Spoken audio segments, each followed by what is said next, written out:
ni ukuri Dudu yararimbye indirimbo iranezera iravuga ngo iyo Satani anyeretse ibyaha byanje ashira hasi akamponyora akamponyoza ukwiyagiriza kwinshi, ariko aravuga ngo uko biri kose uko bisa kose Yesu sinzomuheba. Imana nidufashe cyane gose.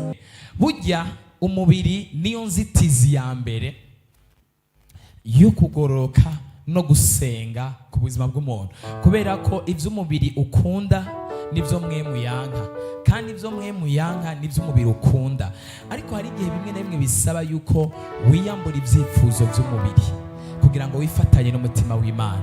Hari igihe rimwe na rimwe bisaba yuko uyu mubiri uwanka ukiyanka ugasenga. Gusenga birababaza, kandi gusenga ntago biryoshe cyane gose, biravuna, ariko ukibabaza ugakora cya kindi cy'igikorwa kikubabaza kikuvuna ariko kikagusigira ikintu kidasanzwe mu buzima bwawe. Ndagusengeye ntuzogire iherezo ribi. Wani ntambara usishoka uzogira iherezo ryiza, kubera yuko azoba ari ibintu biteye ubwoba. Azoba ari ibintu biteye ubwoba aho uzogenda imbuga ituyicumita ariko vyanke kupfa, witerere mu mazi amazi yanke kukumira, avuge ngo nabona mize ndiko ndabura iyo ndabashira. It will be terrible situation. Azoba ari ibihe bigoye. Imagine gusha imyaka yawe y'ubuzima bwose. Hari abantu Imana itoranya batari innocent, nico gituma ukunda kumva ari amajambo uvuga ni ingabire iratandukanye n'agakiza. Uyu mubiri uraguhenduka kubwira mibi kandi ukaguma gusaba ibintu bigutandukanya n'Imana gusa. Kubigira ni byiza, ariko hari ibintu byinshi umubiri uguhendamwo. Umubiri nawe wundi akubwira ngo ndagukunda bingana gute, umwanya isegondi zimwe muri kurahema zohagarara umwanya mutoya baca batangura kwiruka barondera morgue baza kugutamwo kugira ubava imbere. Niki kigutera kudahamya Imana? Niki kigutera kutumva yuko kutungana?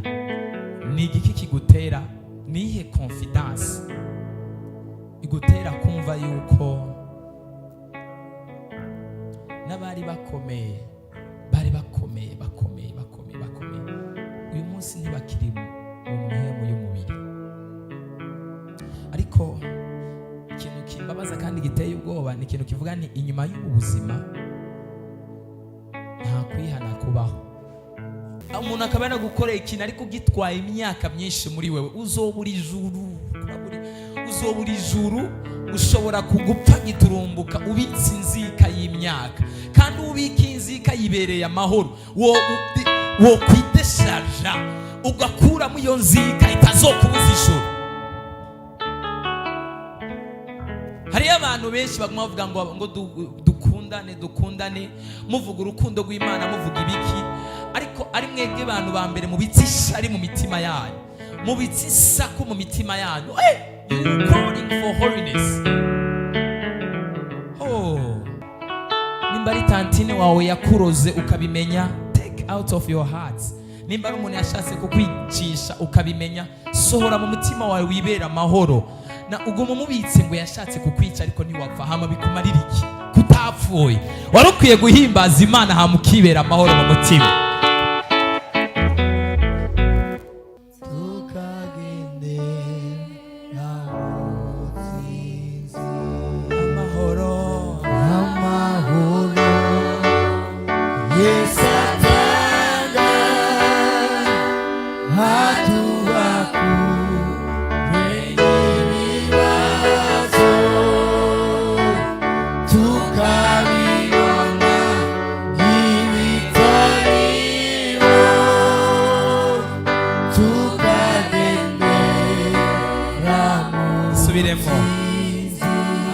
Imana izoguhereze ryiza mu izina rya Yesu. Imana izoguhereze iherezo ryiza. nzokwicarane n'umwami ku ntebe. Umva, nta kintu kiryoshe nko kuva mu buzima bw'umuntu umuntu agasigara ararira avuga ngo uragiye, are you going? Apana bya bindi byo kuvuga ngo umuntu arapfuye. Oya, umuntu yinje mu buzima bwawe ugashinga intahe kaga Mana ndagushimiye ko wampuje n'umuntu w'agaciro mu buzima bwanje. Avuga ngo the short time I have, igihe mfise gitoya ndagikoresha ku kiguzi cyose vyogira gute zontwa. Reka ndababwira ibanga ribabaje kandi rikomeye ryo kudakoresha igihe cyawe. Nimba Imana yaraguhamagariye kuba mu gihe cyawe mu myaka 20, wewe ukaguma uri umunyantege nke, wowe ukaguma udakorera mu gihe cyawe, cyangwa Imana yaraguhamagariye ku myaka 25 cyangwa se 30 cyangwa se 40, icyo gihe cyawe ukagifinatamwo, uzoja kugera amaso yawe azuguruka ubone ko ukwiye kuja mu gihe cyawe, kandi igihe cyawe cyarakurenganye.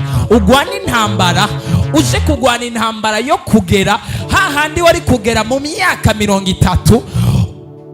Mumve kano kantu, hahandi wari kugera mu myaka 30 uri kushaka kuhagera ufise 50 na cyangwa se 40 na cyangwa se 30 na, aho wari kugera ufise imyaka 30.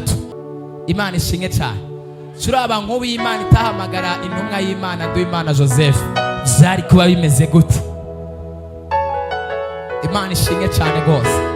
Ndaswa ari ibintu byinshi byarondeye kwica ubuzima bwiwe, ariko kubera iki Imana yamubikiye uyu munsi